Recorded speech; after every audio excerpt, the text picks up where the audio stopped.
Hi and welcome to this new episode of the Lightleaders.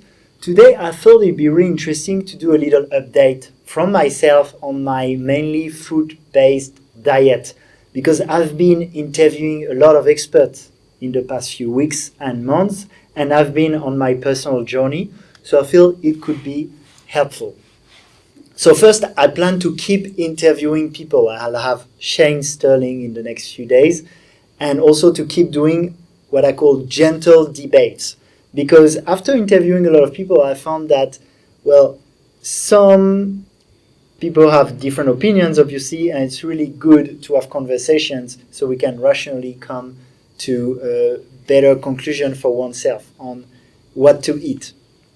And before we get into what to eat more specifically, and that's what I'll focus on today, I acknowledge that it's very important the beliefs you have about what you eat, and your approach, taking time, blessing your food. A lot of things come into the picture. But today, I'm going to narrow it down to why I eat what I eat and how I've been feeling and the learnings I've had recently.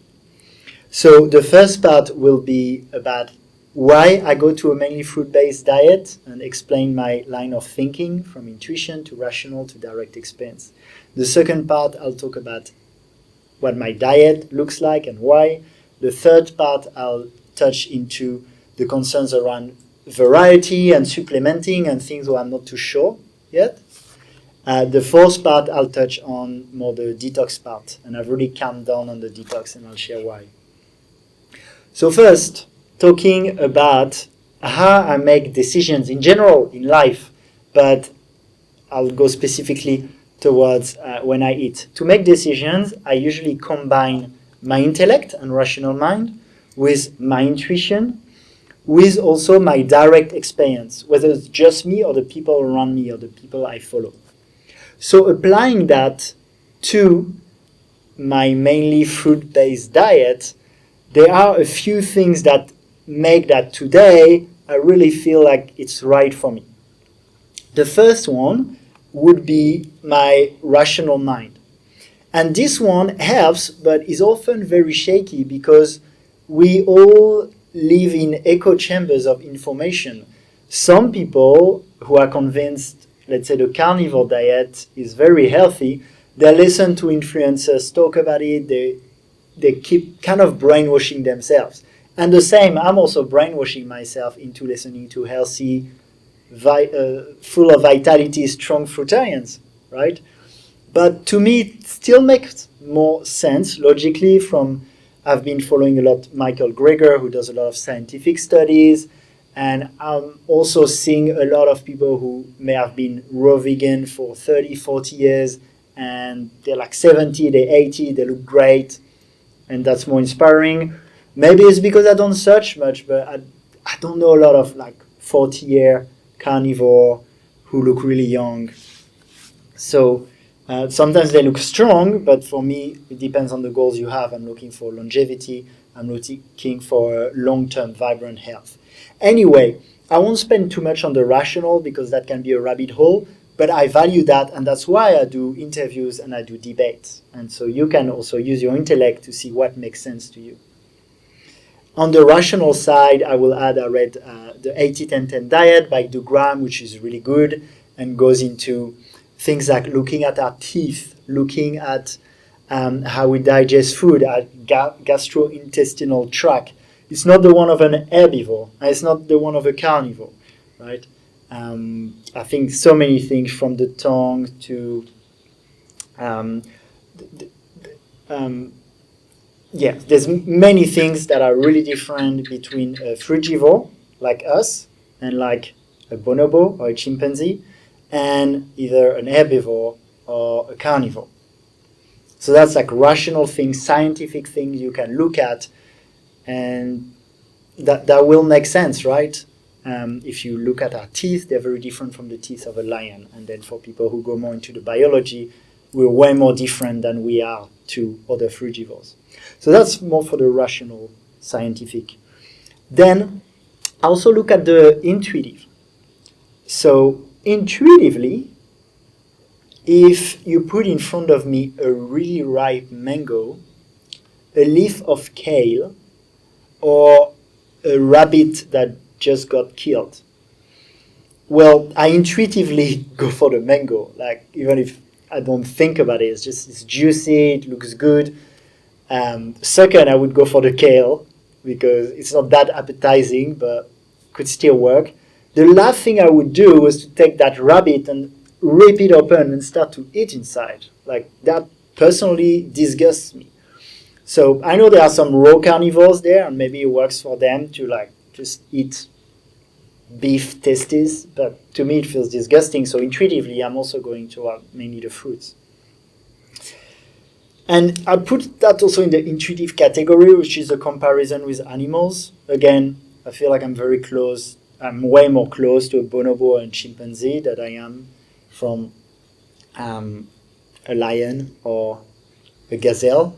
And so I look at what they eat. What do they eat? Mainly fruits, some leafy vegetables.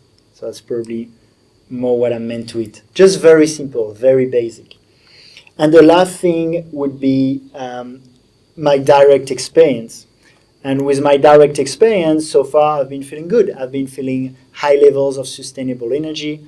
I've been feeling more spiritually connected. I've been feeling steady emotionally, generally more happy than I feel I am if I eat things that are more heavy, even like cooked food.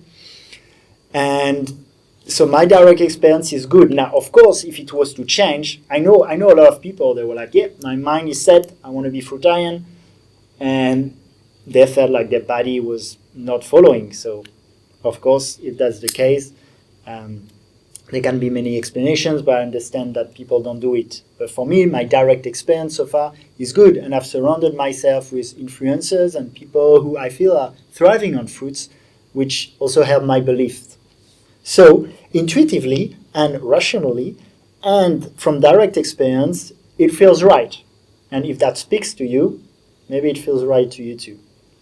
I will add a last thing in the rational that counts is for me the ethical part of being vegan. I'm connected to energy. Well, ethically, I don't want to kill mammals when I feel they have emotion, especially when it's done in the very unconscious way with slaughterhouses in Western countries especially, and also just taking on energies of fear and slaughter in my body with what I eat doesn't feel good. So that adds to the rational also. Okay, that's it for why I'm going to that mainly fruit-based and why it really makes sense to me from all these different angles. Now the second thing is going more in depth into how I eat that. So I do mainly fruits, a bit of leafy greens, some raw vegetables, and sometimes if I really feel like it, I go on an occasional cheat, which at the moment is either gourmet raw or some cooked food, still vegan, and usually still quite clean without the oil, without the salt. The ideal, well, I have kind of three principles for what is the ideal. The first one is the quality of the ingredients, period.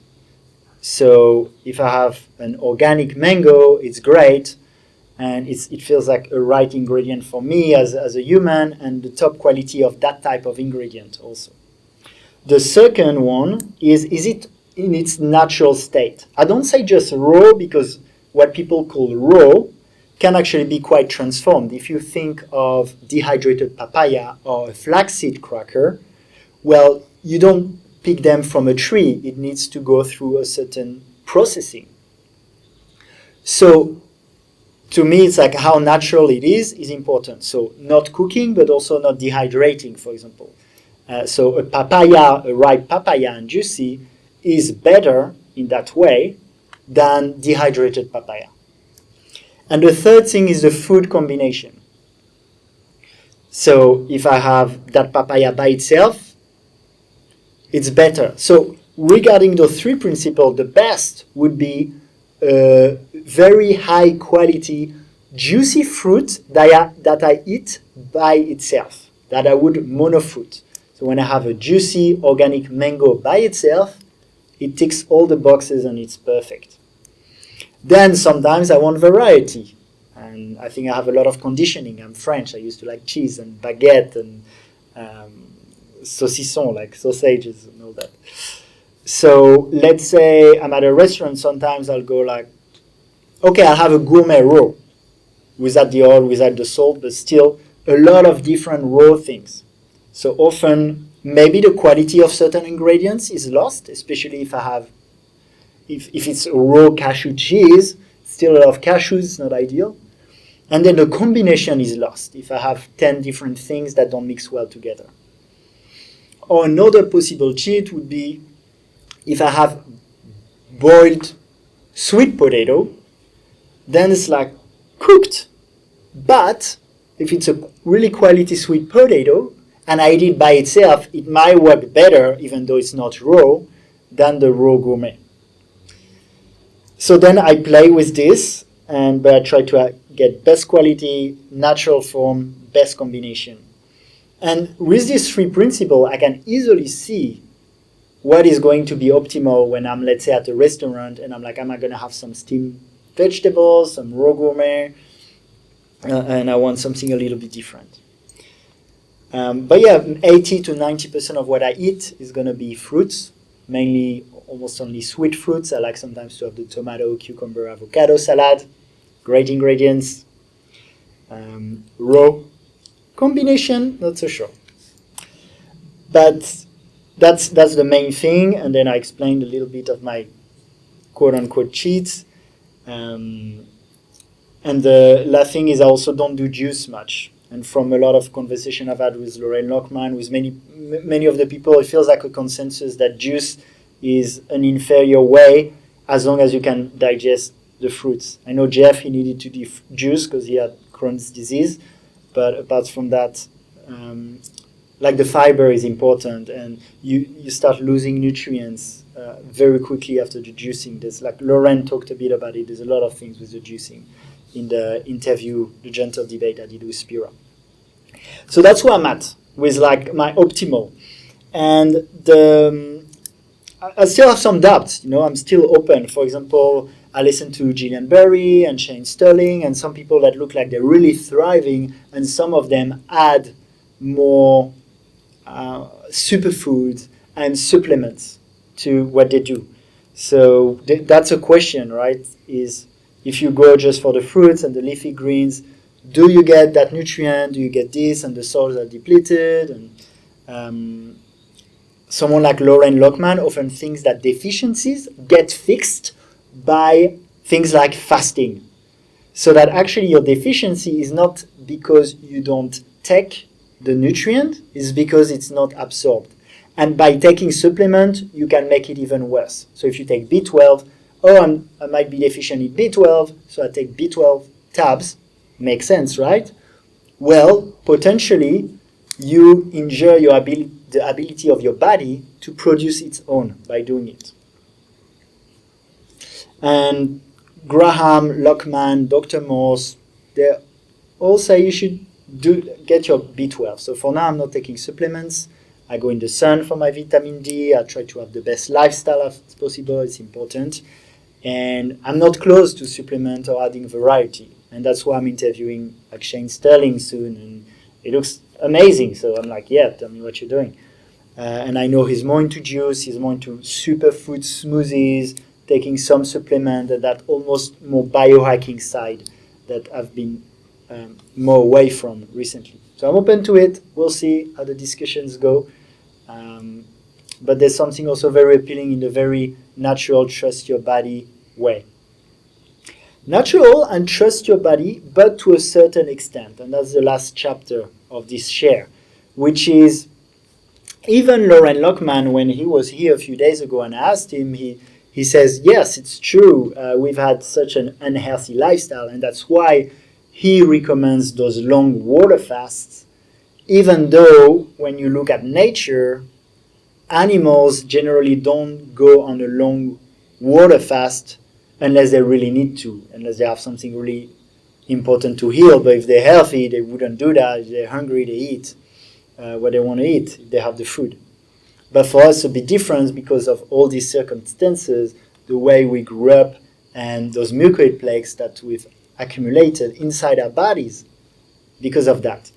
And so that's the same logic that leads to a lot of detox ways.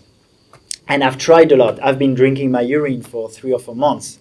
I've been drinking turpentine twice for a week to get rid of parasites. I've done Zen cleanse. I haven't tried, but I know people doing MMS. Even Josh X talked about it in our interview.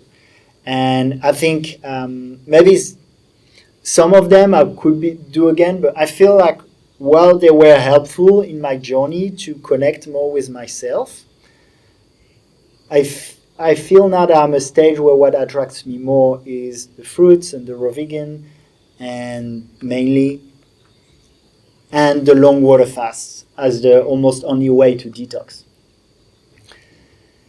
It feels like more nature's way. I'm still quite happy I did the things I did. I feel the urine therapy did put me really in touch with what goes out of my body, and so in touch with my body in that way. I feel maybe the turpentine got rid of stuff I needed to, because that's the thing. If you want to trust your body, but your body is full of parasites, what are you trusting?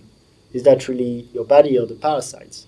So it can be good to be a bit more radical and a bit go more, let's say, strong and get rid of it. So I'm quite happy I did it. I don't regret it. I don't necessarily recommend it though, and especially if people are already like motivated. I feel it's almost, if you can't do the fruits and the water fast and you need something that looks more like a quick fix, maybe it helps. But now I feel I'm more into that fruits and long water fast, and that I can do it, and that I don't need this detox, and that I will create more harm than good. What I'm thinking. For now, I can change my mind. That's why I have all these discussions. On detox, I'd love to have Casey from Vegetable Police. I've tried to reach out, but that would be a really good interview, I think, too, and he's just a really fun guy. So that's where I'm at the moment. Again, I feel good. I feel pretty convinced, and I also know that a lot of people have been in my situation before and have changed.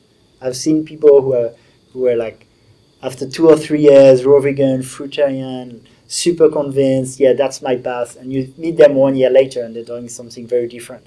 So out of humility, I can't say like, oh, I found the way. I know I need more time. However, in my current state of consciousness, it looks like this is a path I'm going to take for life. That's, I feel, is right. It's right for my body, is right for my ethics, is right for my mind. And that's why I'll also try to do it really well and to thrive with it, keep the lifestyle, being strong, having energy. And yeah, we'll see where it leads. So keeping that open mind, but really stabilizing that, not strict, but kind of mainly fruitarian lifestyle. A few years, and I'm still interested in even the urine therapy, in different things. Like I'm open. I'm also really interested still in the breatharian. Like I'll be exploring that in more interviews. Now I'm stabilizing the fruitarian, but there is still something that I'm interested in looking at, especially as our planet is ascending, and that might sound like the more woo-woo part, but how we can also transition to a more pranic source of energy.